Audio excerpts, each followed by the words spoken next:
The state rests in Florida versus Donna Adelson. And aside from learning about how Donna Adelson likes to pimp out her elderly husband's dental services to inmates, we also learned today that jailhouse snitch Drina Bernhardt that Donna's bribery menu also includes grand pianos. And you said she promised you other things in the future. What other types of things? $10,000, a grand piano. What else? Some roast beef, some chicken, a pizza. This and more in today's video. Hello, and welcome back, roommates, to another titillating edition of Alexa's Room, where we are not lawyers, we are not medical professionals, and we are not law enforcement. We are just people. People who have opinions about all things going on in the true crime community, including elder millennial Donna Adelson playing the Price is Right on this season of 60 Days In with her jail daughter, Drina Bernhardt. Okay, and you said she promised you other things in the future. What other types of things? $10,000, a grand piano. Was this Shawshank Redemption the musical? What else? She promised me cameras, but None of that came to fruition. no. Donna, this isn't Auction Ninja. Nobody's gonna be bidding on a Yamaha between shanks and ramen packets. Honestly, she needs a place to park that piano. The other one could rent out that plot of land Donald offered her earlier. And boom! You got yourself your first prison Airbnb. I know, I'm a visionary. Eat your heart out, Elon. So to give you some context, snitch number 2 is the jail daughter or the other inmate that Donald wrote the script for because, like Lilo, Snitched also once shared a pod with Bogo Boobs Katie. Be still my lesbian heart. Georgia, in the words of Chip, or one of his friends, that chick is smoke. Whose notebook is this? That's mine. And whose handwriting is this on this first page?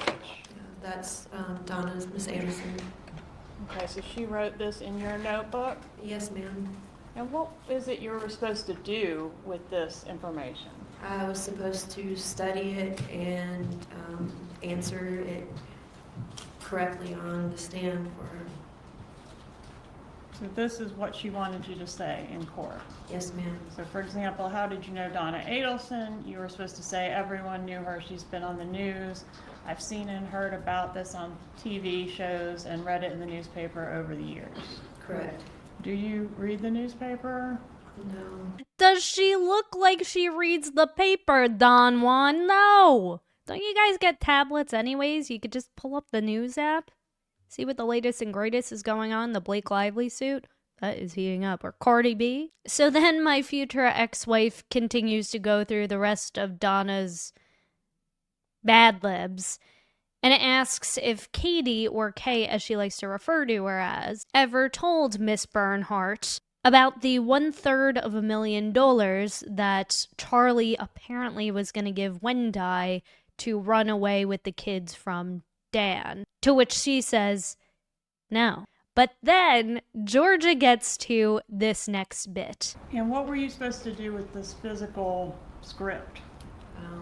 I was supposed to copy it down and give it back to her. Okay, copy it into your own handwriting? Yes, ma'am. But Donald, you wrote it in her notebook. So what's the point of her practicing her handwriting skills in her notebook when you've already written it out for her and all you want her to do essentially is memorize it? Like, she already has it in her notebook. Quite the mastermind you are. This says that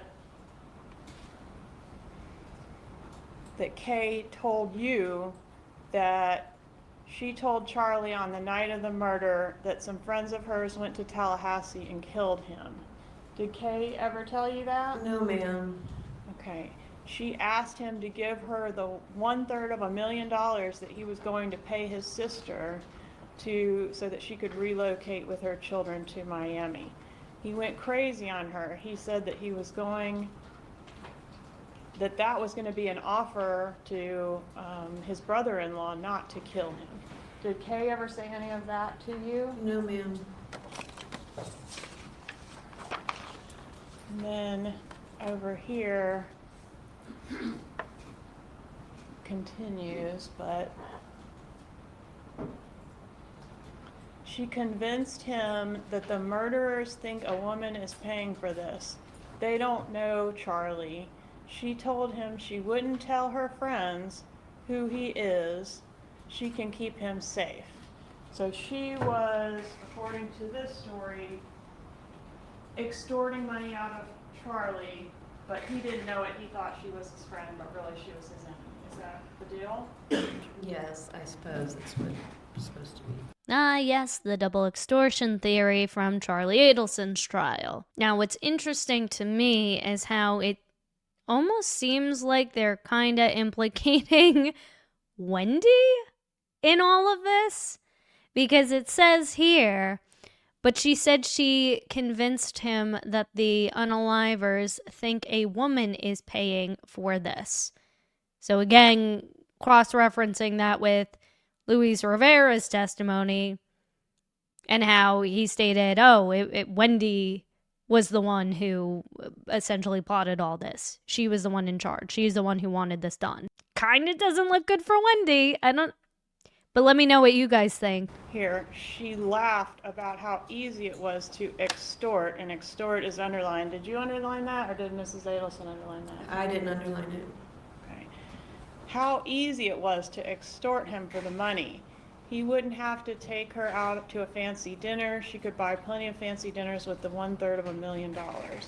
She said she fooled her baby daddy and she fooled Charlie. Sigfredo would do anything for her, and he did. All right, so again, sorry to keep asking the same question, but did Kay say any of this to No. you? Okay. Charlie was scared and easy to extort. What a stupid fool. He believed her that she was keeping him safe from the killers. Ha ha, what a joke. Is that the type of language that Catherine McDaniel would use? No. Do you know her well enough to tell this jury that she wouldn't say something like, you know, what a stupid fool, ha ha, what a joke? Yeah, she wouldn't talk like that. This reads like a really bad prison fanfic that you would write on the back of a bathroom stall. Like, Donna is so mad. It just sounds like Donna's watched Murder on the Orient Express way too many times. This testimony really didn't last too long. Direct examination was a whopping 16 minutes, but there were a couple of other bits that made me giggle a little bit. It also kind of weirded me out. Because aside from Donna coining Miss Bernhardt as her jail daughter, she also had this cute little nickname for her. She actually called me her jail daughter, and she and I got close. And how much more detail do you want? Well, by close, did you talk to each other about personal things, like your Yes. life? Yes. Okay. And did she have a nickname for you besides her jail daughter? Yes, Sunshine. So the same nickname you call your grandchildren,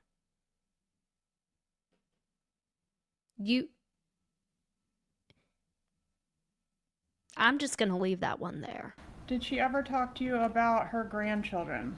Yes, she did. And did she tell you anything about the type of relationship that she had specifically with the children of the deceased in this case? Yes, she said she was very close with them, and every now and then she would call them her children. I mean, one, if I'm Wendy, I would be absolutely disturbed and creeped out and wonder, have you ever called my children your children to their face? I mean, forget the narcissism aspect of this. Donna's more giving off grandma vibes of, I would breastfeed my grandchildren if that meant it would help me win custody. God, just imagine growing up with the Adelsons. Ugh. Poor Robert. Speaking of Bobbert, we also found out that Donald was worried about what son Robert was going to say on the stand. And after hearing his testimony the other day, which we did a recap video of, I will link at some point in this video so you can check it out, it makes sense why she would be worried. Did Donna Adelson ever talk to you when she was talking about her case? Did she ever mention any concerns about the testimony of her son, Rob Adelson. She did. She said she was extremely worried about his testimony. Okay, so that was something that she brought up often or only Yeah. one time?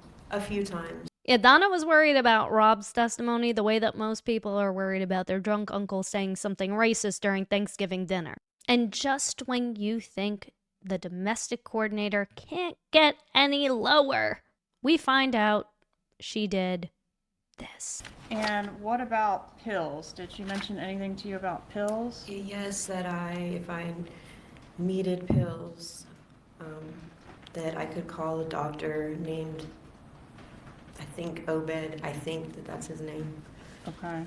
Yes. And that person would write you some prescriptions? Yes, ma'am. And why would you be in need of prescription medication? I'm a recovering drug addict. Okay, yeah, that makes sense. So you're going to get a doctor, and we'll pull up a picture of the doctor in question in a sec, but you're going to offer up a recovering addict more of the things that she's addicted to?